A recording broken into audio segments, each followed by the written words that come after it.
good Monday morning. I'm Storm Track 12 meteorologist Les Still, back in my normal morning position here now after filling in for Skip at the end of last week. We are going to be tracking some showers and storms across the area for the first half of the week, but things start to improve with a pattern change for the second half. More clouds than sunshine today and tomorrow. Showers and storms will be scattered about, any of which could have some brief heavy downpours associated with them. But as I mentioned, a pattern change does start to take place as we head through Wednesday, Thursday, and Friday.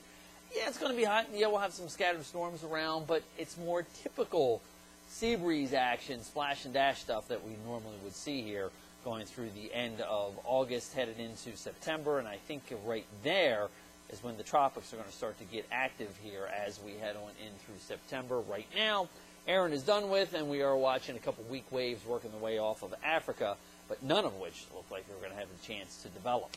All right, back closer to home here, we have been tracking some light spotty showers over the last 24 hours or so, but definitely the last 24 hours we've had a chance to dry out as opposed to what we saw at the end of last week. Fortunately, though, more showers and storms are going to be scattered about. Better coverage today and tomorrow. Looking for temperatures with a light northeasterly wind initially becoming southwesterly, only into the low to maybe mid-80s for the day today.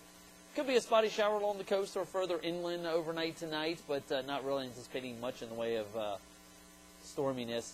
Temperatures in the low to mid-70s. And then for tomorrow, again, more clouds and sunshine, scattered showers and storms will be around.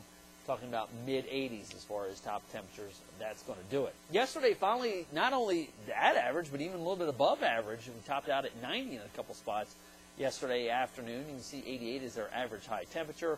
And for the month in New Bern, we've had over 5 1/4 inches of rainfall, well above average for this time of year, which is good because we've had quite a few months this year that we've ended up on a rainfall deficit as opposed to a surplus. All right, here's what we're looking at. All the showers and storms you see across central and western North Carolina. This is all an upper-level disturbance that entrained that moisture that we were watching down in the Gulf of Mexico the end of last week. That is now working its way northbound on up and towards Maryland and Virginia. But here's what's going to be happening as far as the jet stream level is concerned. Notice we've got this trough that's opening up that was centered down here across the lower Mississippi Valley last week.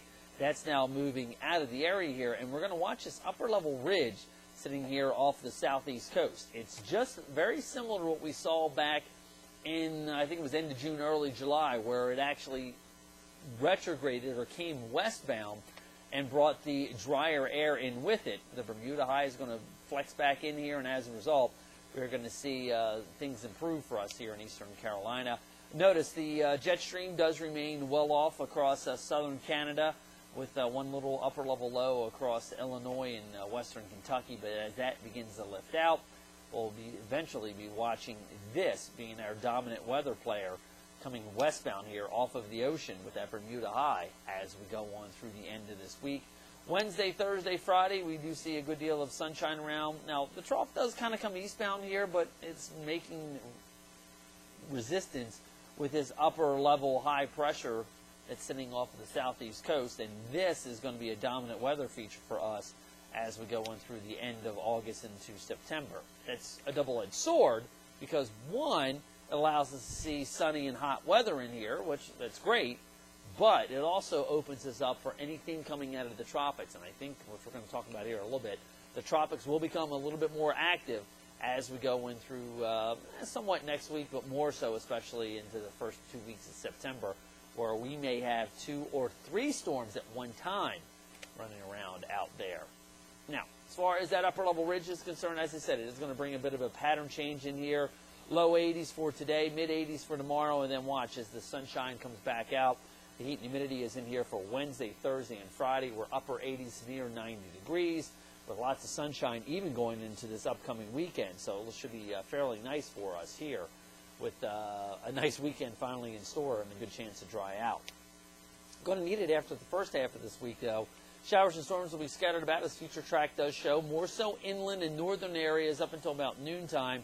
And then all of us see more scattered showers and storms around on the sea breeze front. All that action moves northbound and moves on out of here as we head through this evening hours here. Yeah, still maybe a spotty shower overnight tonight, not completely out of the question. And you'll notice tomorrow less coverage of storms around, but still they're going to be there along the sea breeze front with a good chance of any of them having some brief heavy downpours associated with them here. Now, let's talk about what's going on in the tropics before we jump to the planning forecast here. Again, I had a lot of that action that was going on in the Caribbean and the Gulf of Mexico last week. That has all now been cleared out and pulled into our weather pattern. Meanwhile, you see up there near the timestamp, that's Aaron, or what's left of Aaron, making its way into the North Atlantic with no potential for reformation. And meanwhile, there's a couple of good waves coming off of Africa, but again, nothing that is showing any kind of low-level circulation with it already, as, again, I think the majority of this week will be quiet. But that Mann-Julian oscillation does pick up and starts to become more favorable for development as we head on in through the end of August going into September. Showers and storms will be scattered about for the first part of the week, and they're still going to be there the second half, but not quite as widespread. We will be looking for sunshine getting us into the upper 80s to near 90 degrees, though, by the end of the week. Have yourself a good Monday. I'm Storm Track 12 meteorologist Les Still.